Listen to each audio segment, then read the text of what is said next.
lagi. Bro Arnold, silakan doa buat firman Tuhan sebelum firman Tuhan dibagikan, bro.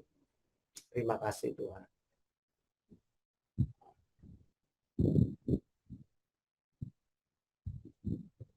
Halo Bro Arnold. Ya Pak David. Silakan. Ya, mari kita berdoa. Bapa kami yang ada di surga, Bapa yang selalu mengasihi dan menyertai kami setiap waktu.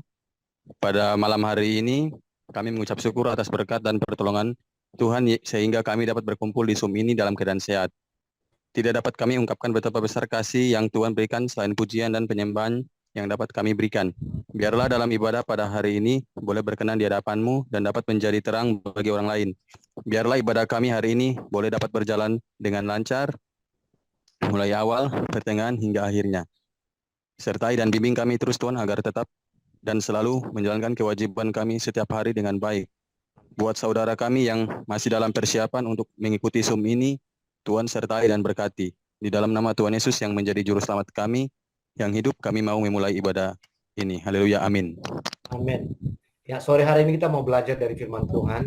Bagaimana kita selama di bumi ini bisa mengatasi roh kekecewaan. Saya percaya di antara kita nggak ada yang tidak pernah kecewa. Ada di antara kita yang ada di Zoom ini selama hidup tidak pernah kecewa, angkat tangan.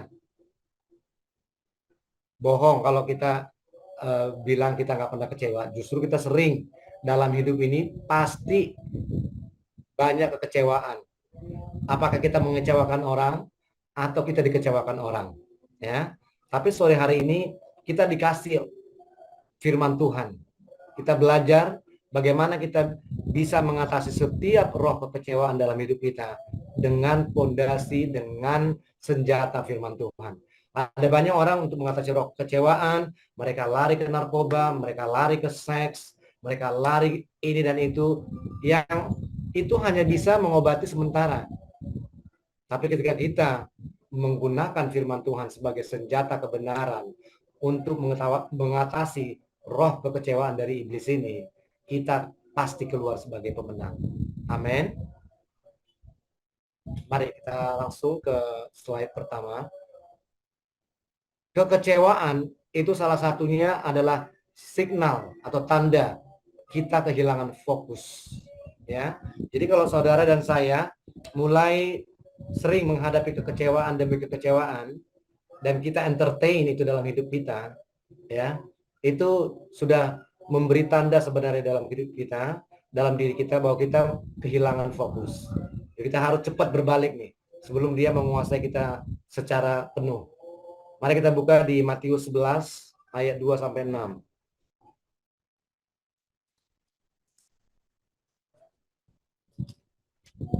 Matius 11 ayat 2 sampai 6. Ternyata enggak cuma kita yang levelnya orang Kristen biasa kecewa. Ini hamba Tuhan yang diurapi luar biasa aja ya. Yohanes Pembaptis bisa kecewa loh. Yohanes Pembaptis yang dipakai Tuhan untuk membuka jalan pembuka bagi pelayanan Yesus bisa kecewa loh. Coba si Shirley baca ayatnya. Kita belajar sama-sama dari kasus Yohanes Pembaptis ya.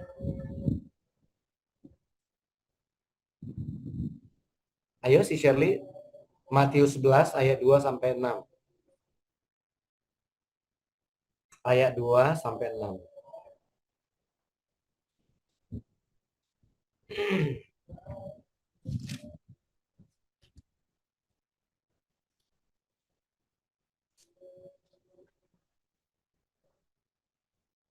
Ya, perikop Yesus dan Yohanes Pembaptis.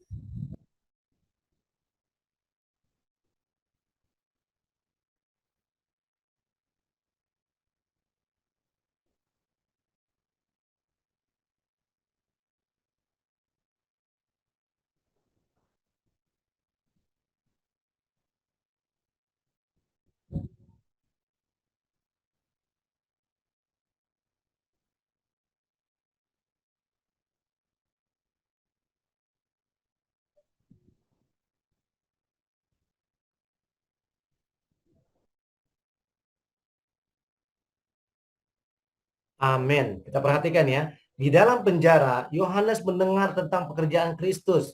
Jadi pada waktu itu Yohanes Pembaptis sudah dalam penjara ya, dipenjarakan oleh pemerintah pada masa itu. Lalu menyuruh murid-muridnya bertanya kepadanya, engkaukah yang akan datang itu atau haruskah kami menantikan orang lain? Seharusnya Yohanes Pembaptis nggak perlu bertanya ini. Bertanya seperti ini kepada Yesus. Ya, kenapa? Di Matius 3, lihat nih. Kita ke Matius 3 sebentar.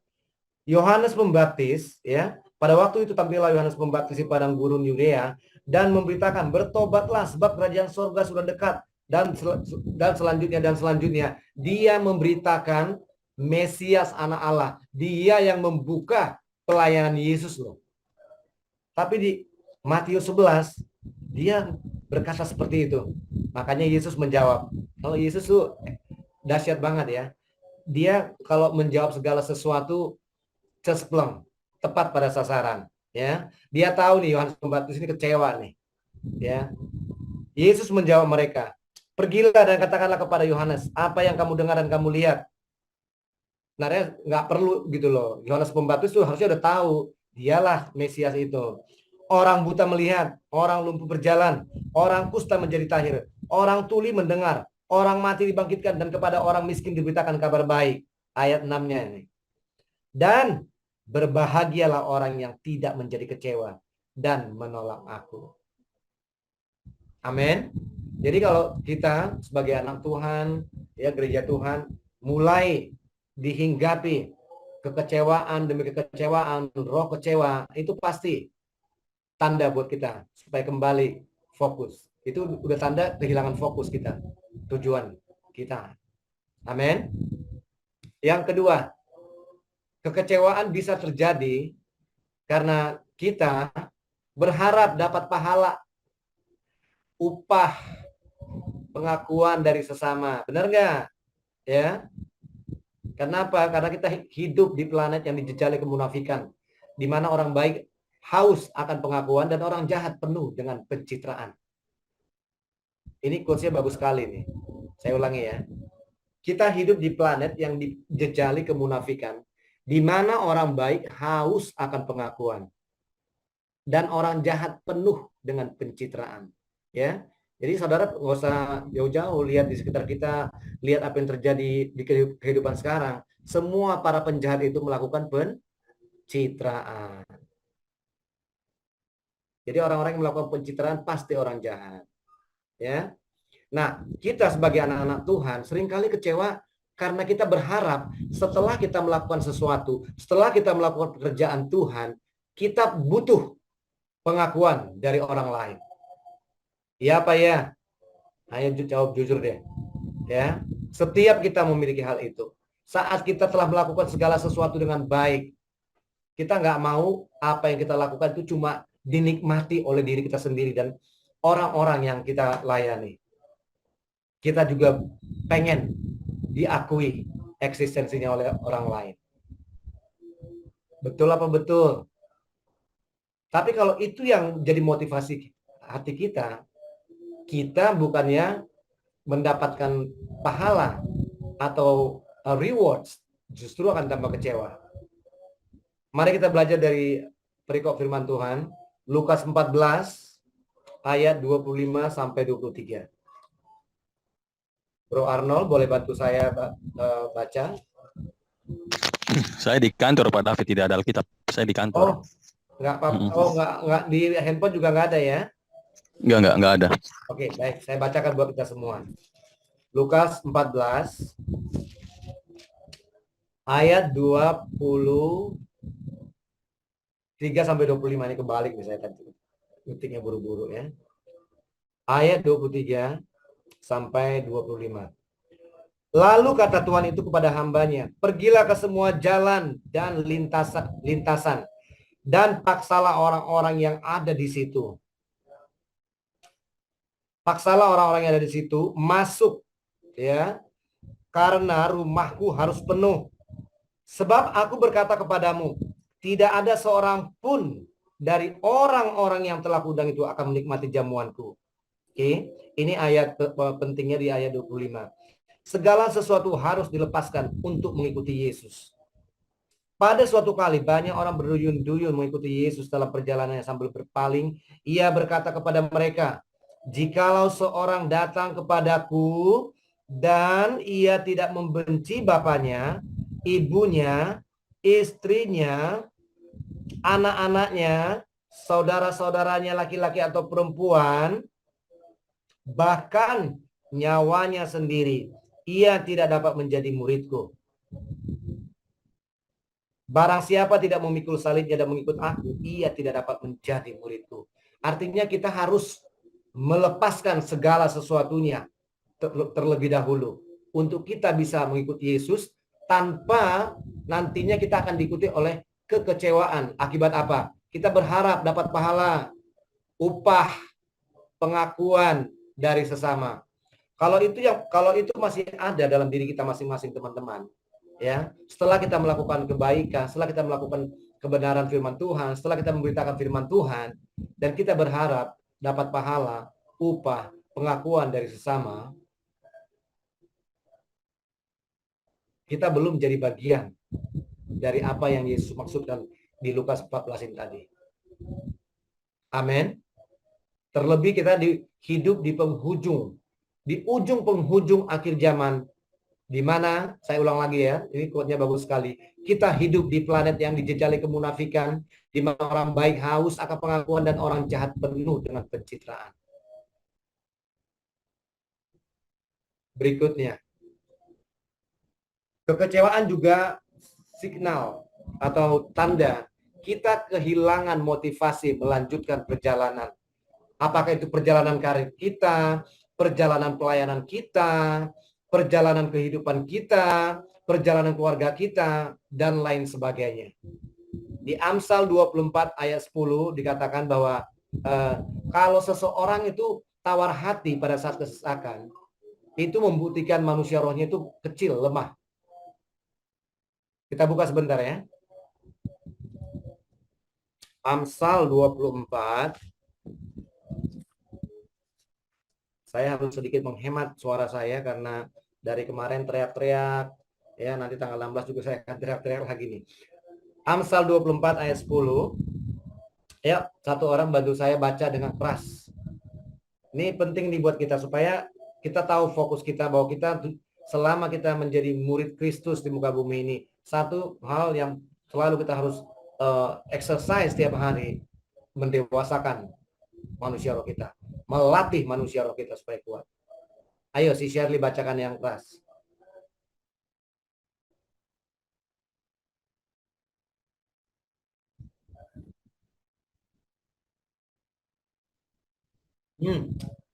Benar banget. Jika engkau tawar hati pada masa kesesakan, kecillah kekuatanmu. Jadi pada saat kita diperhadapkan situasi-situasi di mana situasi tersebut membuat kita kecewa dan tawar hati, ya, itu bukti manusia roh kita kerdil.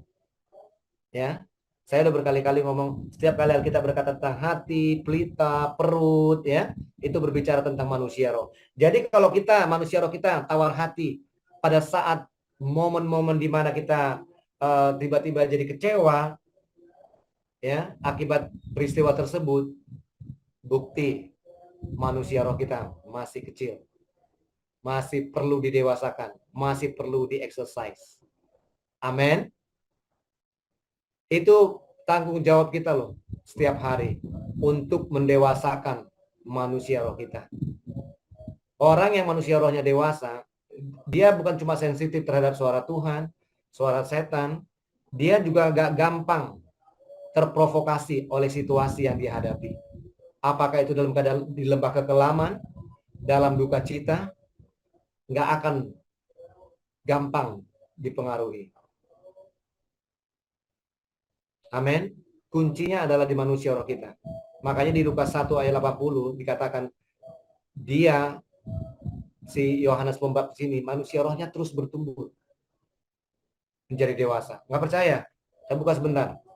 Nggak ada di PowerPoint saya. Supaya saudara tahu bahwa apa yang saya ajarkan itu semua ada di firman Tuhan. Kenapa kita perlu melatih manusia roh kita, ya? Lukas 1 ayat 80. Adapun anak itu, maksudnya si Yohanes Pembaptis nih, bertambah besar. Secara fisik dia bertambah besar dan makin kuat. Apanya makin kuat? Jiwanya, pengetahuannya atau rohnya? Yang ditulis rohnya. Sebab kalau dia manusia rohnya kuat, ketika dia diluncurkan oleh Tuhan untuk membuka jalan pelayanan Yesus, dia akan cakap menanggung segala perkara. Beda dengan Simpson. Simpson urapannya kuat, hebat, manusia rohnya kerdil, makanya diluncurkan dia untuk pelayanan, gampang jatuh dalam dosa perzinahan. Sebab dia manusia rohnya nggak kuat menangkis serangan roh perzinahan melalui Delilah. Amin. Mau ya teman-teman ya, mulai sekarang latih manusia rohnya. Gampang untuk melatih manusia rohnya. Setiap hari makanan manusia roh kita itu cuma satu. Kasih dia firman Tuhan. Ya. Cara ngasihnya apa? Diperkatakan sesuai dengan Mazmur 45. Baik, saya lanjutkan. Sumber kekecewaan pasti manusia dan keadaan. Benar nggak? Keadaan kita lagi ruwet, bokeh. Ada nggak keadaan orang yang lagi ruwet, bokeh, terus dia happy gitu? Nggak ada. Ya, pasti kecewa. Ya, mau beli ini nggak ada duit. Mau makan nggak ada makanan. Mau kerja masih nganggur, pengen dapat gaji masih nganggur. Pasti kecewa. Itu keadaan. Ya. Teman baik kita yang kita sangka selama ini baik, ternyata musuh dari belakang. Kecewa nggak? Kecewa.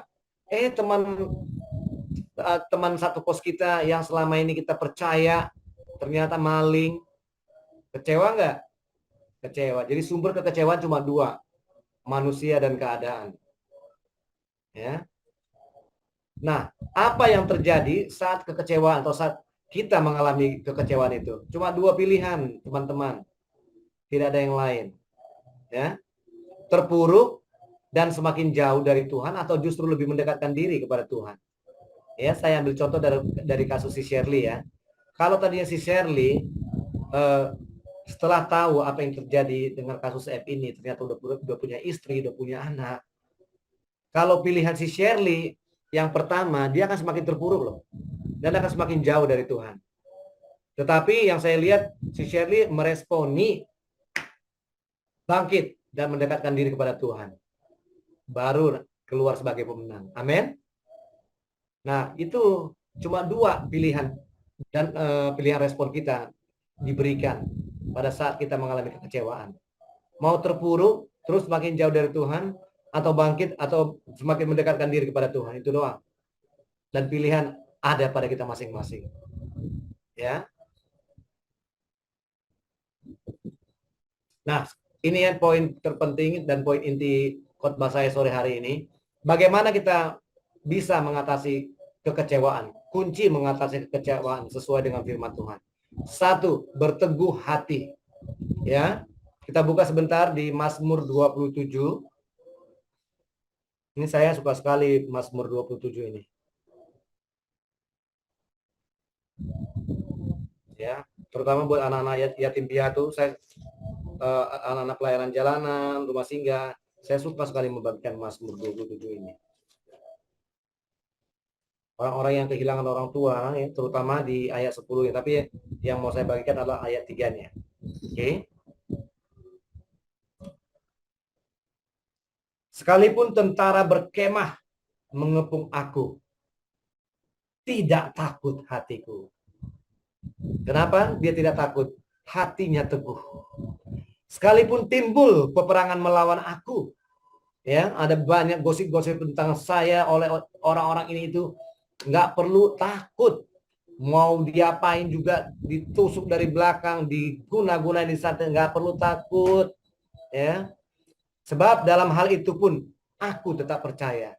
Jadi orang yang memiliki keteguhan hati, dia nggak perlu takut akan apapun, akan ancaman apapun, akan situasi apapun, teman-teman.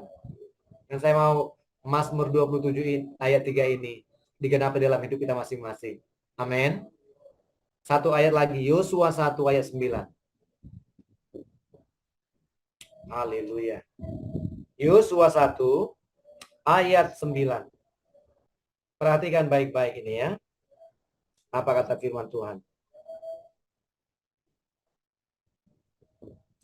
Bukankah telah kuperintahkan kepadamu, ini konteksnya kita lihat ya di ayat berikutnya, perintah Tuhan kepada Yosua untuk merebut tanah Kanaan. Masih ingat waktu Tuhan memerintahkan untuk merebut tanah Kanaan, ada berapa orang yang dikirim pengintai itu?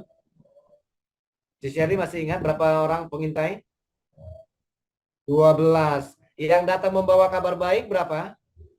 Cuma 2, Yosua dan Kaleb. Sisanya busuk semua ya. Padahal pelayan-pelayan Tuhan loh, ya. Mereka melihat dengan mata jasmaninya mereka. Wah, kita seperti belalang. Oh, penduduk di sana penduduk raksasa. Memang penduduk di sana penduduk raksasa, manusia-manusia Nephilim. Tapi mereka nggak mengexercise imannya mereka di dalam Allah, Abraham, Ishak dan Yakub. Beda sama si Yosua dan si Kaleb. Mereka nggak ngelihat dari mata fisik. Kalau melihat dari mata fisik, ya betul seperti belalang-belalang. Mereka melihat secara mata rohani. Kita akan taklukkan ini tanah sesuai dengan perintah Tuhan. Tuhan yang memerintahkan. Mereka pegang perkataan firman Tuhan. Mereka berdua. Makanya dikatakan di ayat yang lain, Yosua dan Kaleb memiliki roh yang berbeda. Manusia rohnya mereka berbeda dengan ke-10 pelayan Tuhan yang lain, yang bajingan itu semuanya. Bawa kabar busuk, lihat, bayangkan nih. 10 orang membawa kabar busuk, menawarkan hampir semua orang Israel loh. Jadi hal yang busuk, yang jelek itu lebih cepat nular apa enggak? Cepat. Bukan yang baik-baik yang cepat nular, yang jelek-jelek. Ya. Oke, saya lanjutkan ya. Bukankah telah kuperintahkan kepadamu, kuatkan dan teguhkanlah hatimu. Apa katanya? Kuatkan dan teguhkanlah hatimu. Janganlah kecut dan tawar hati. Wah, dahsyat banget nih firman Tuhan nih. Sebab Tuhan Allahmu menyertai engkau kemanapun engkau pergi. Kalau Tuhan yang udah ngomong, jangan kecut dan tawar hati, pegang tuh perkataannya. Kalau Tuhan yang sudah ngomong bahwa dia akan menyertai hidup saudara dan saya, pegang perkataannya. Sebab dia bukanlah manusia yang berdusta, yang mengingkari janjinya. Kalau dia sudah berfirman, pasti digenapi. Makanya kemarin saya begitu dapat perkataan-perkataan yang isinya hanya roh intimidasi dan ketakutan, saya enggak bergeming sedikit pun. Sebab saya percaya siapa pelindung saya yang menyertai saya di sana. Kalau saya terpengaruh dengan isi chattingan yang kayak cerpen itu, yang isinya hanya membuat saya takut dan terintimidasi, nggak jadi saya kemarin ke sana. Tapi saya pegang firman Tuhan. Janganlah takut dan tawar hati. Amin. Saudara harus hidup, ya. Ini saya berbagi pengalaman saya dengan teman-teman ya. Saudara harus lebih percaya apa kata firman Tuhan daripada apa kata siapa orang yang saudara paling percaya. Sebab orang yang saudara paling percaya pun bisa meleset loh. Tapi firman Tuhan nggak pernah meleset. Amin. Ayat terakhirnya.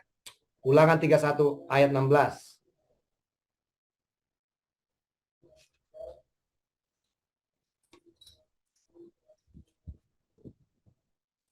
Ulangan 31 ayat 16. Demikian firman Tuhan.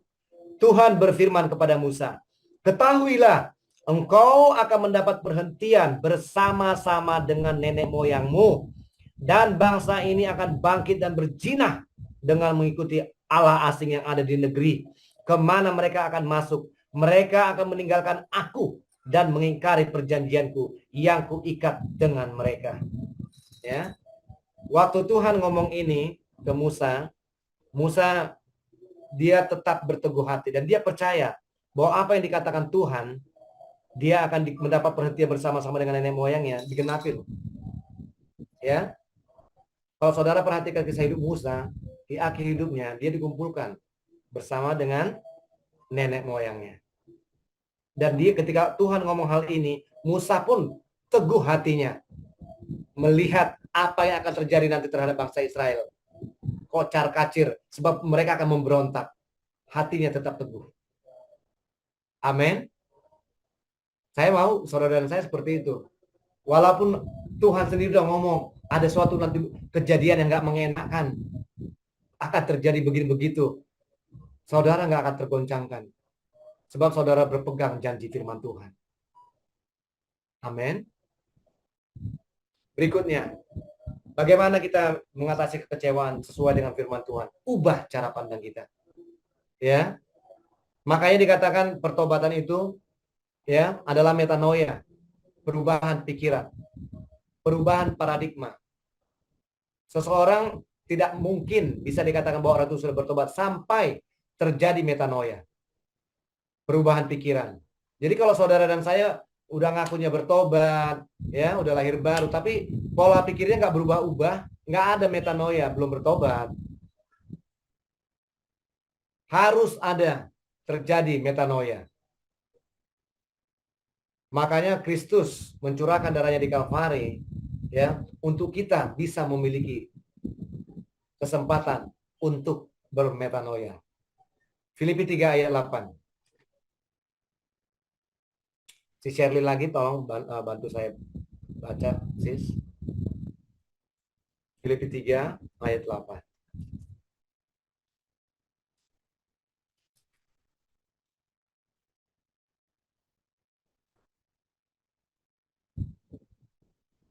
Ya, silakan.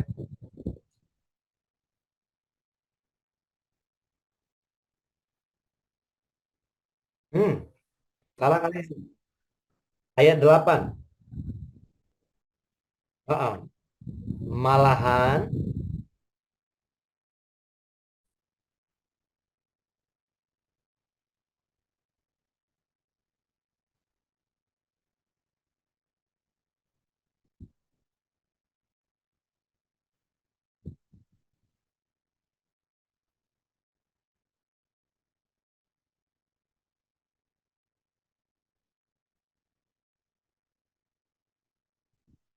haleluya. Amin. Lihat nih.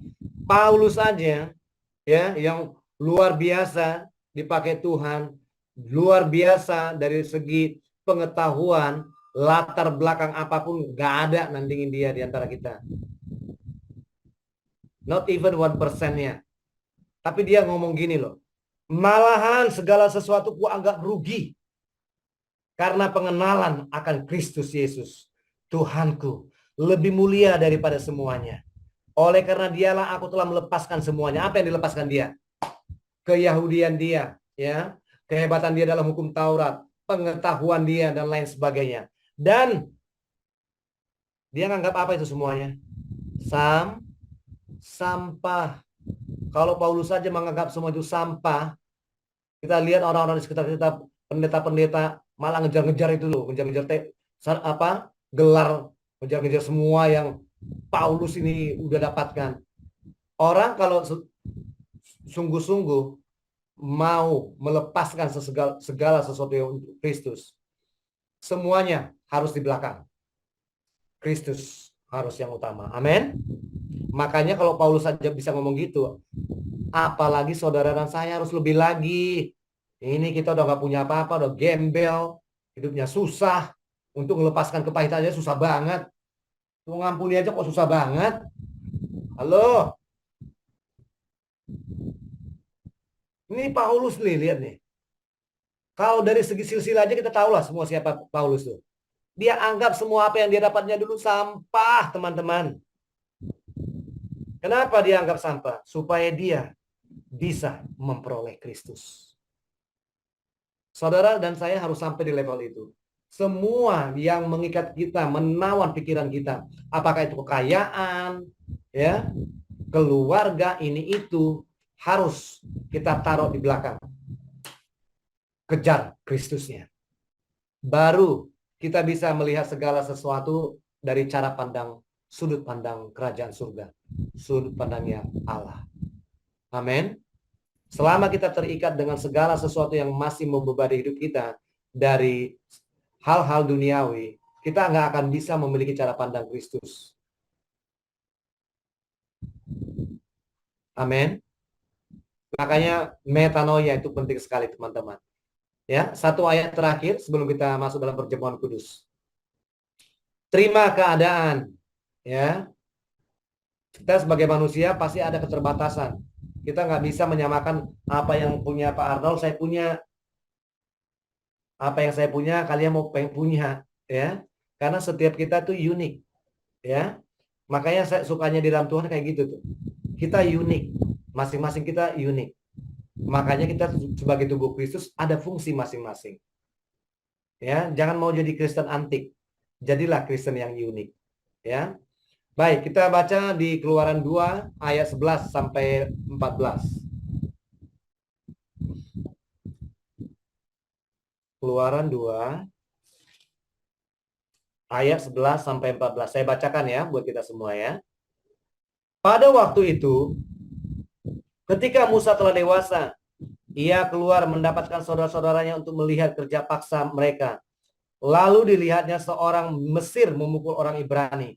Seorang dari saudara-saudaranya itu, ia menoleh ke sana sini, dan ketika dilihatnya tidak ada orang, dibunuhnya orang Mesir itu, dan disembunyikannya mayatnya dalam pasir. Wis, ternyata Musa seorang pembunuh loh.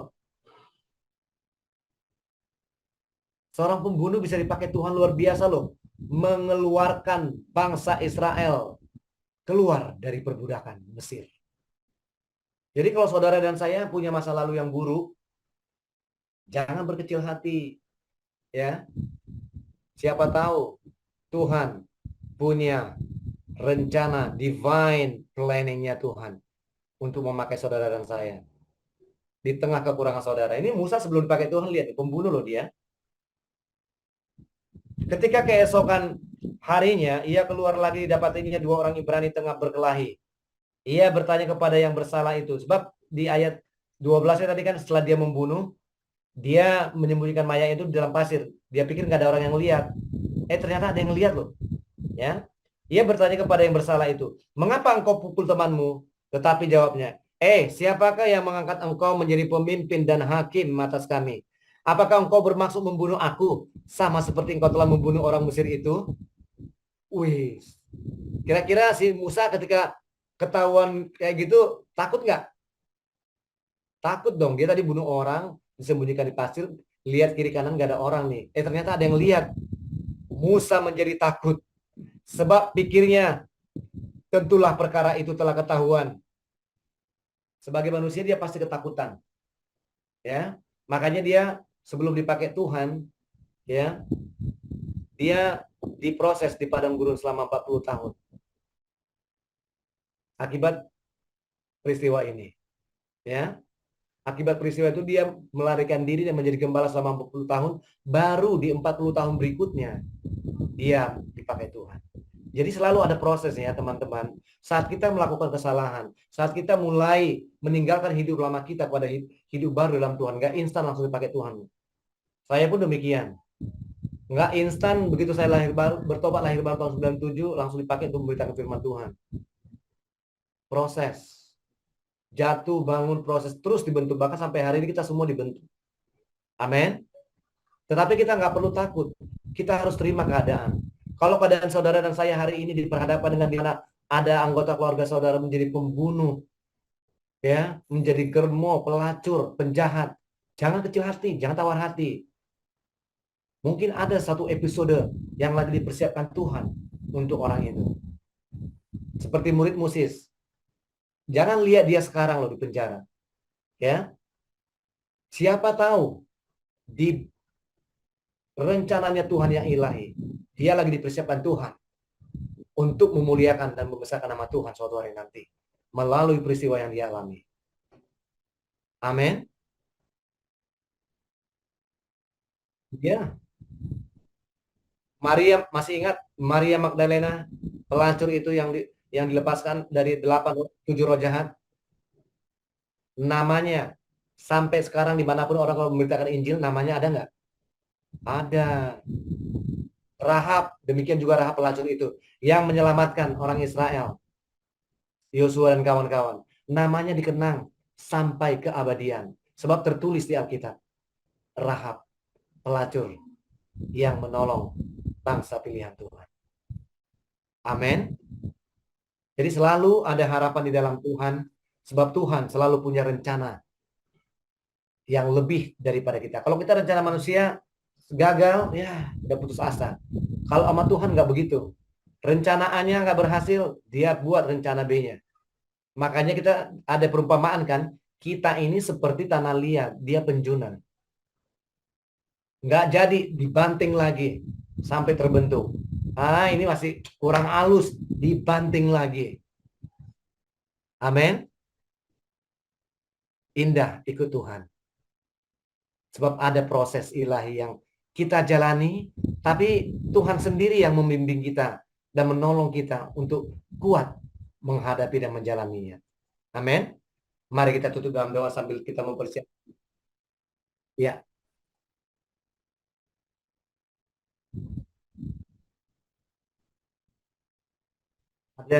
Ada. Nanti bulan 9 kan kembali lagi Hem ya. Nanti Bu Rosa akan menjelaskan lebih detail penjelasan-penjelasannya dan manifestasinya serta buah-buahnya dalam hidup kita. Gak apa-apa, kan materinya selalu dibagikan. Yang terakhir nggak dibagikan karena berupa kasus ya, jadi nggak semua orang boleh pegang.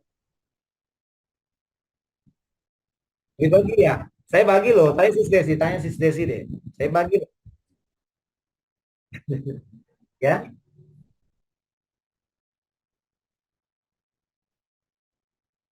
Dua roh yang berbeda, tapi roh-roh jahat ini biasanya selalu bekerja sama, kan sudah dijelaskan oleh Bu Rosa. Dia nggak bisa kerja sendirian. Roh jahat itu nggak kerja sendirian. Iya, iya, banyak.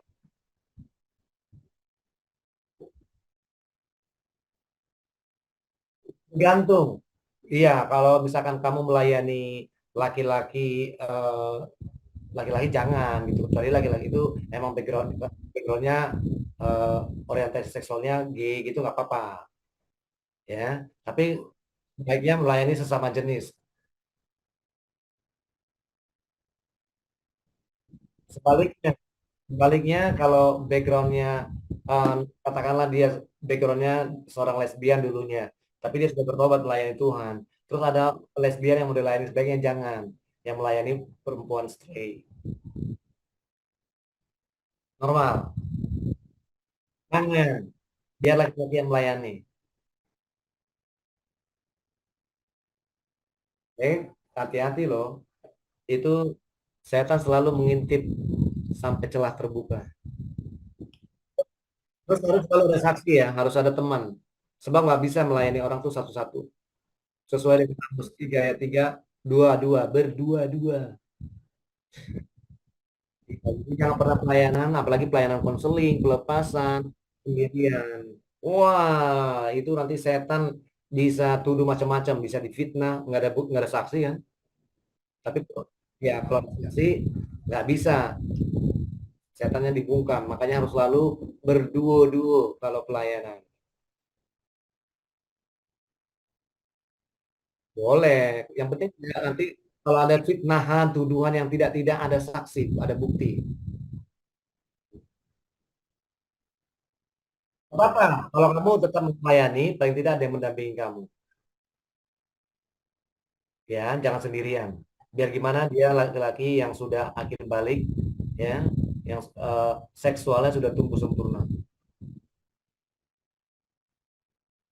Ya, makanya kamu bisa tergoda, dia pun bisa tergoda. Ya, namanya setan nggak milih-milih. Oke, yuk kita tutup dalam doa. Bapa, di dalam nama Tuhan kami Yesus Kristus, kami sungguh bersyukur untuk kebenaran firman Tuhan yang sore hari ini kami belajar Bapa. Bagaimana kami bisa selama hidup di bumi ini mengatasi roh kekecewaan yang dilemparkan oleh musuh kami dalam kehidupan kami Tuhan. Kami bersyukur dan berterima kasih untuk firman Tuhan yang menjadi pondasi kami, yang menjadi senjata kami untuk melawan setiap roh kekecewaan. Terima kasih Bapa. Terima kasih Roh Kudus yang sudah memberikan pewahyuan kepada kami semua. Biarlah kiranya firman yang dibagikan sore hari ini berbuah 30, 60, dan 100 kali lipat dalam kehidupan kami. Sebentar Bapak, kami mau melakukan sakramen perjamuan kudus sesuai dengan perkataan-Mu, firman-Mu, bahwa lakukanlah ini setiap kali kami mengingat akan Engkau. Sore hari ini Tuhan, kami mengingat apa yang sudah Kau lakukan di Kalvari lebih dari 2000 tahun yang lalu. Itu adalah titik momentum buat kami, sehingga kami memiliki keberanian ilahi untuk datang ke tahta Allah Bapa, mendapatkan rahmat dan pertolongan. Itu adalah momen di mana kami sebagai orang-orang berdosa, kami Kau layakkan, Kau benarkan oleh karena cintamu sendiri melalui darah-Mu di Kalvari. Terima kasih Bapak, kami siapkan hati kami untuk menerima tubuh dan darah-Mu. Di dalam nama Tuhan kami Yesus Kristus, kami berdoa mengucap syukur. Haleluya. Amin. Mari teman-teman kita siapkan perjamuan kudus di tangan kita. Kita naikkan satu pujian di hadapan Tuhan.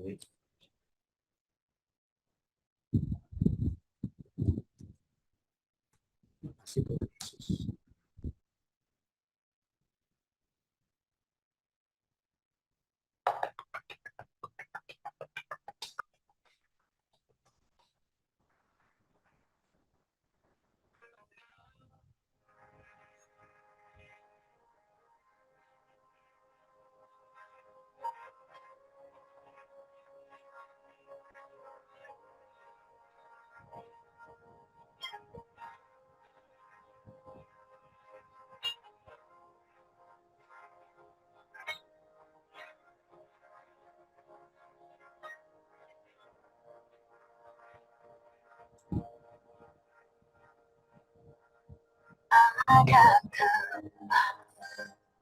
Yang mulia, anugerah tercurah,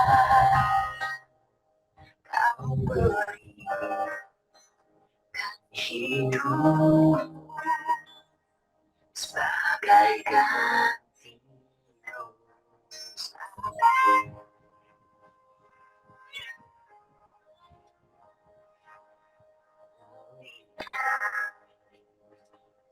Yang kukira mampu menyerah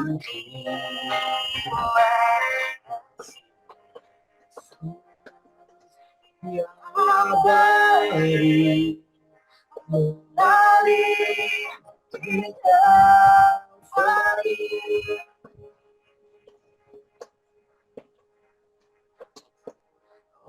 Oleh salib seluruh hidup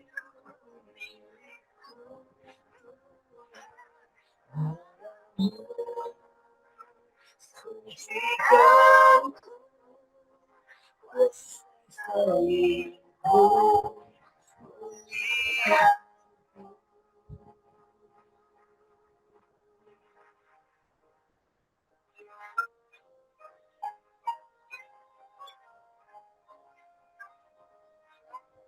Lebih dari yang kukira, pengampunan yang kuterima, kasih Yesus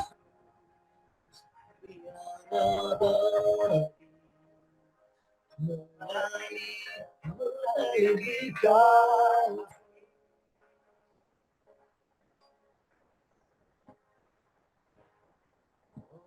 Kau salib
kita angkat tinggi-tinggi roti perjamuan di atas kepala kita.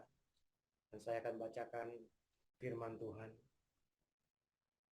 Sebab apa yang telah kuteruskan kepadamu, telah aku terima dari Tuhan, yaitu bahwa Tuhan Yesus pada malam waktu ia diserahkan, mengambil roti, dan sesudah itu ia mengucap syukur atasnya.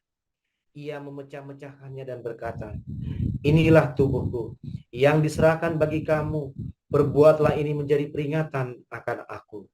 Mari kita makan tubuh Kristus dengan iman di dalam nama Tuhan Yesus Kristus.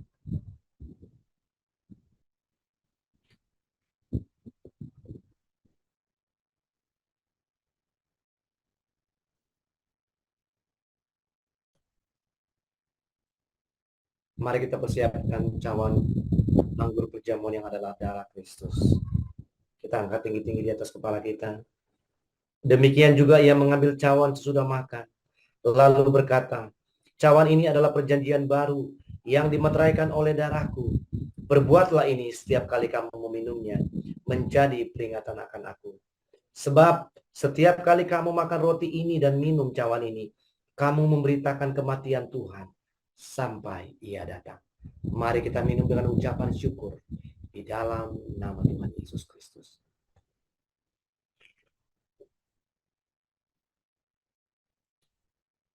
Haleluya.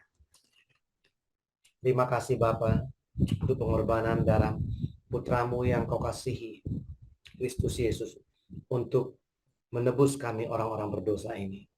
Kami bersyukur Bapa. Terima kasih sekali lagi kami masih boleh menikmati sakramen perjamuan ini. Di dalam nama Tuhan kami Yesus Kristus, kami berdoa dan bersyukur. Amin. Gabung di grup Singa Yehuda Tuhan, dan hamba percaya Tuhan pada